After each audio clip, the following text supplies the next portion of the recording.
What's up, everybody? This is Clint Lamb of Bama Insider. Please get this video to 500 likes and let us know what you think about the Alabama-Arkansas game coming up on Saturday. So what we're going to be talking about today are the 5 Alabama players that you need to be looking out for or watching against the Razorbacks this weekend. So the first player we'll talk about is true freshman defensive tackle Jaheim.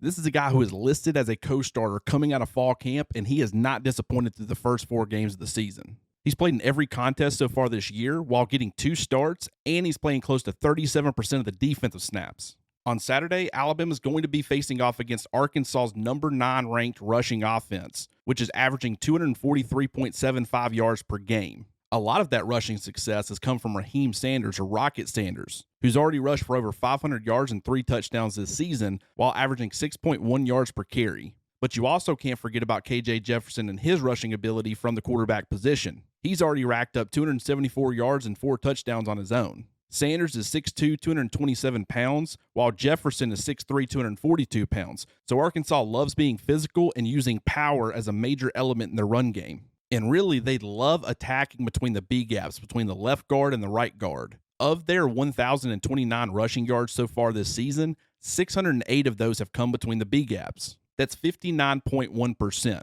For comparison, only 43.2% of Alabama's rushing yards have come between the left and the right guards. This is why I think a player such as Jahmyr can be such a vital part of Alabama's success on defense come Saturday.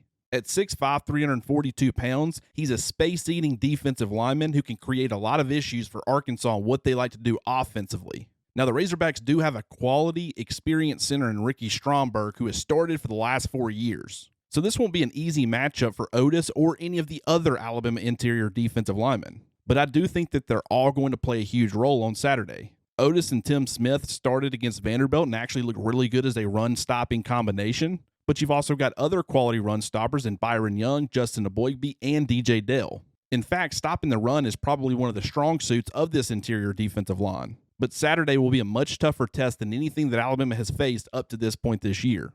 Now, the next player on this list is going to be running back Jahmyr Gibbs, who has been one of Alabama's top offensive weapons through the first 4 games of the season. And what we know about Gibbs is that he has the ability to run the football, but he's much more effective as a pass catcher, whether that be lining him up as a wide receiver or as a running back and allowing him to run routes out of the backfield. He's a dynamic playmaker with the football in his hands, and I think that he's going to play a crucial role against Arkansas, just like he did in the last road game against Texas. And here's why I think that. The Razorbacks have 2 really good linebackers in Drew Sanders, the Alabama transfer, and Bumper Poole. But one area where they haven't been great is against the pass. Each of those 2 guys have been targeted 17 times so far this season. That's tied for second most on their team. And of those 34 attempts, they've allowed 27 completions, which is close to 80%.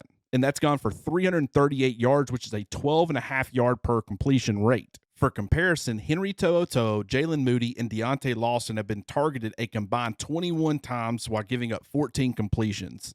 That's a completion percentage of 66.7%, but it's only gone for 120 yards and an 8.6 yard per completion rate. This is why I believe that a player such as Jahmyr Gibbs can be such a huge part of Alabama's game plan come Saturday. Against Cincinnati back in Week 1, Arkansas allowed Bearcats running back Charles McClelland to combine for 86 total yards on just 9 touches, which included 42 yards receiving and 44 yards rushing. From a size standpoint, McClelland is actually a very similar running back to Jahmyr Gibbs, plus he brings that rushing and receiving ability. Against Marshawn Lloyd in South Carolina in Week 2, Arkansas allowed the Gamecock running back to have 6 receptions for 72 yards, which came out to 12 yards per catch. In fact, between Marshawn Lloyd and Juju McDowell, the 2 South Carolina running backs combined for 8 catches for 98 yards. Even against a team like Montana State, Jacardia Wright, their running back, was able to bring in 4 receptions for 37 yards and average close to 10 yards per catch. This Arkansas defense allows running backs to have success catching the football. And not only does Alabama have Jahmyr Gibbs, who I think is going to be a huge part of that come Saturday, but they also have a guy by the name of Jace McClellan who can have some success on the ground and through the air.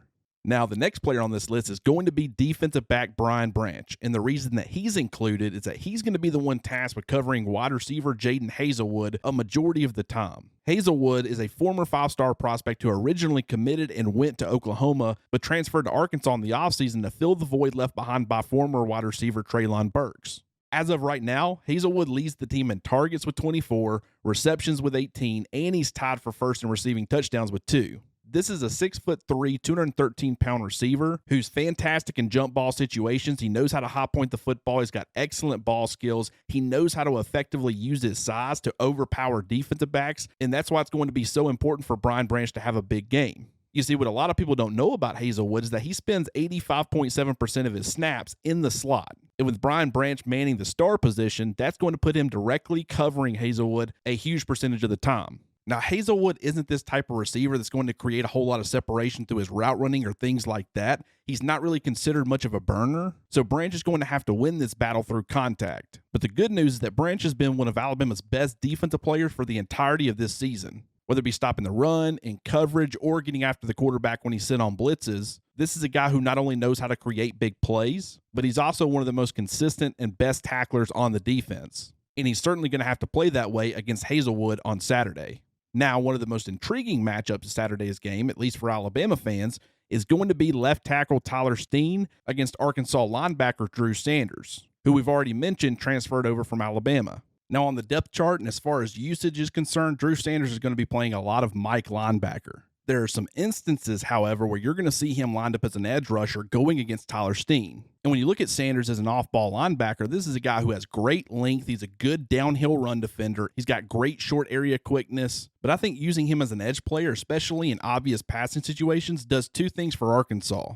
For one, I think he's a pretty good pass rusher, and you always want your best pass rushers getting after the quarterback in obvious passing situations. But I also think that they do it because he's not a great player in coverage, which we talked about earlier. But either way, Tyler Steen is going to have to bring his A game because Drew Sanders has had a lot of his success coming off of the left side. He leads the Razorbacks in sacks with 5.5, but also in total quarterback pressures with 18. And that's with him not being a full-time edge player. At 6'5", 233 pounds, he's got plenty of length to play out on the edge, but I still think he's a little bit light. At the same time, he's flexible, he's twitched up, and he's got a relentless motor that helps him put pressure on opposing quarterbacks. But with that being said, he doesn't always have a backup plan if the initial rush move doesn't work. So if Tyler Steen can have success stopping that initial pass rush move on Saturday, then I could see him having some level of success against Drew Sanders.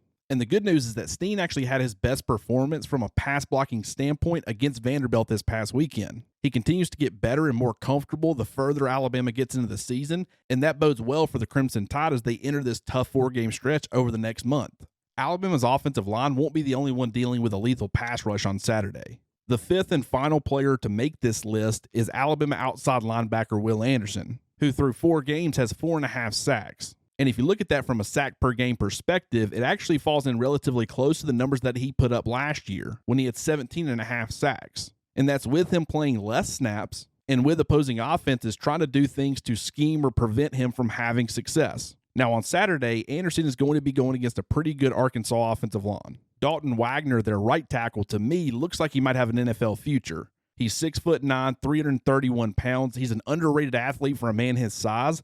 Plus, he brings a lot of nastiness and physicality to that unit as a whole. Through the first 4 games of the season, he's only allowed 2 hurries. But it's that other tackle spot with Luke Jones at left tackle that I think could be slightly exploitable in pass protection.